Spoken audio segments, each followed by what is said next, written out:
Be Humble, Be Powerful, a podcast series by me, Francesca Frank, about humility and leadership. Today's podcast will look at what exactly humble leadership is. When you look at the term humility, you realize how many different meanings people attach to it. For some, humility has to do with understanding that there's something greater than oneself. For others, humility actually has to do with being feeble and submissive. For some, humility means putting your own accomplishments into perspective. For others, it means hiding your own light under a bushel and being overly modest. What happens to you when you read or hear the word humility? Does it have a positive connotation? A negative one? Is it associated with strengths or with weaknesses? With yourself? Or simply with others? With religion or philosophy? Or with everyday life? Semantically, humility comes from the Latin word humus, which means earth. So it has some elements of being both grounded as well as being low and lowly. In other languages, the semantics point in similar as well as in different directions. In German, the word is Demut, which is a combination of serving and courage. The Dutch call humility Nederigheid, which is close to lowliness. The Finns use Nöyrys, which to them has associations of prostrating yourself before kings and queens. The Slavic languages go more for modesty, skromnost in Russian, submitting oneself to the will of God, smирение, again Russian, or putting yourself below someone, pokora in Polish. In Turkish, the word is, and excuse my pronunciation, alçak gönüllülük, consisting of alçak and gönül. Alçak means low, also as in the plane flying low. Gönül means soul or character. In Hindi, the word for humility is vinamrata, which has to do with bending down. So many different words, many different semantic roots, and many different associations. Therefore, let me go beyond these semantics to review the history of the concept of humility. First, let us begin with the ancient Chinese. For them, humility was nothing more than moderation, prudence, and good conduct. 600 years before Christ, the philosopher Lao Tzu wrote politically astute on the subject. Why does the sea lead the streams the rivers the springs? Because they are lower than those. Therefore, in order to be above the people, one must place oneself below them. To be ahead of the people, one must be behind them. Therefore, the wise man is exalted without oppressing the people, leading without harming the people. Then, some 300 years later, the philosopher Xingxi emphasized that a successful leader should be strong, but not brutal, humble, but not inferior. In other words, already amongst the Chinese, humility was not in any way about being weak or hiding one's light under a bushel, but about assessing yourself correctly, not leading autocratically, but finding a way to serve the greater cause, in this case, the people. Moving forward to the Greeks, it was clear to them that humility was not about weakness or obedience to authority, but about seeing yourself in all your facets, even with one's own strengths. Admittedly, the sentence "Know thyself," which had been ascribed on the columns of the Temple of Apollo in Delphi since about 450 BC, this sentence was initially intended to help us recognize our limitations, i.e. our weaknesses.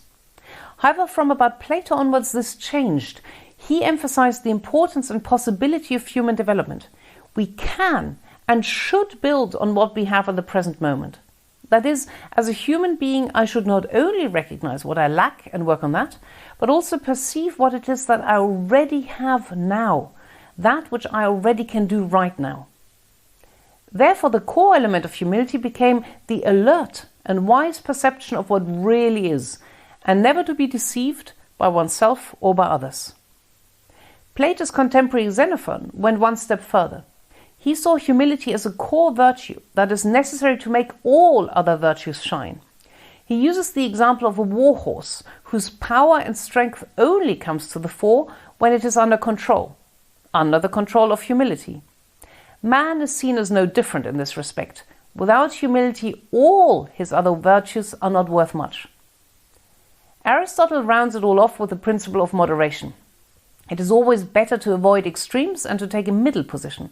That is, no excessive self-confidence, but also no inferiority, no overstrong ego, but also not too weak an ego.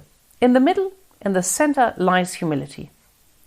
Buddhism considers humility to be a necessary condition for enlightenment. I have to recognize my own self, my own ego, in order to be able to let go of it.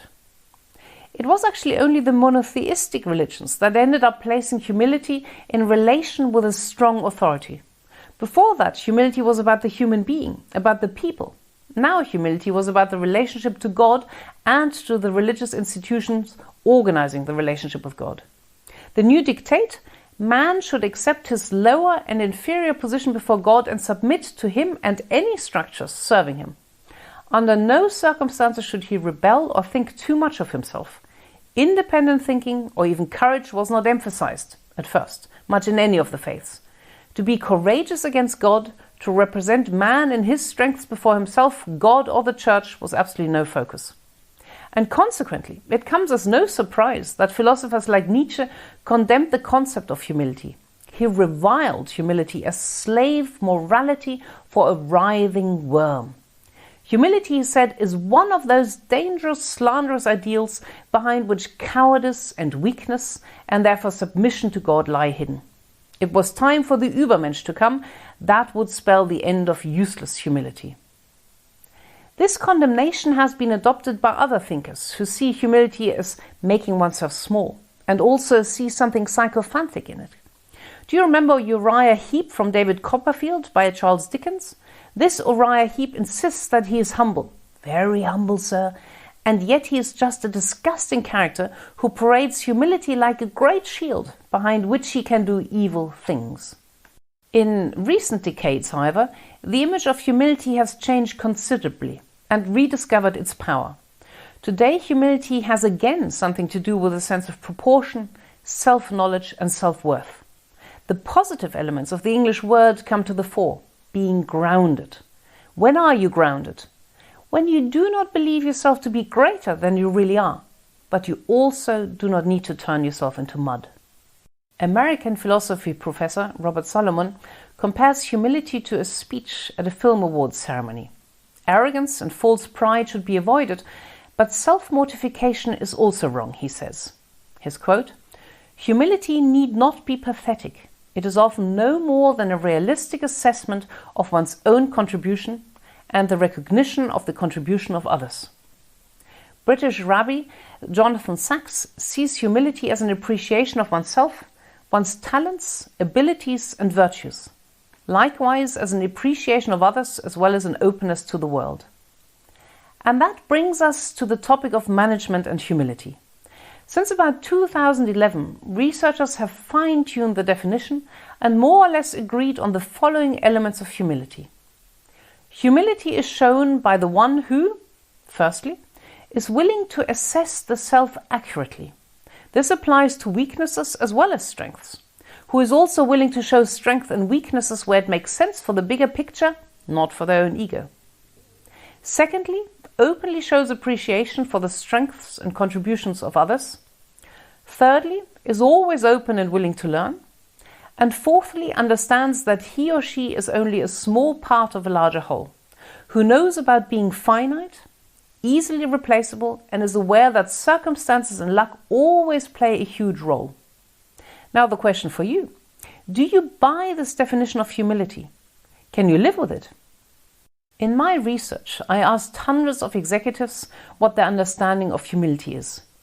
If you look at the word clouds that come out of these statements, the researchers' definitions tally very well with what leaders see in humility, once they spend some time reflecting on it.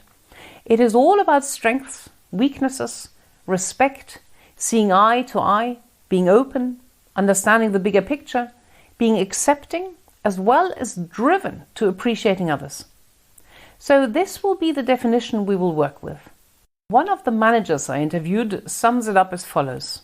The other day someone said about an actor, he takes the audience seriously and sees himself as not especially important. For the humble manager, that means they take employees, competitors and customers very seriously and do not see themselves as especially important. What a fine summary of a fine concept and a fine word, humility. I wish you humble days.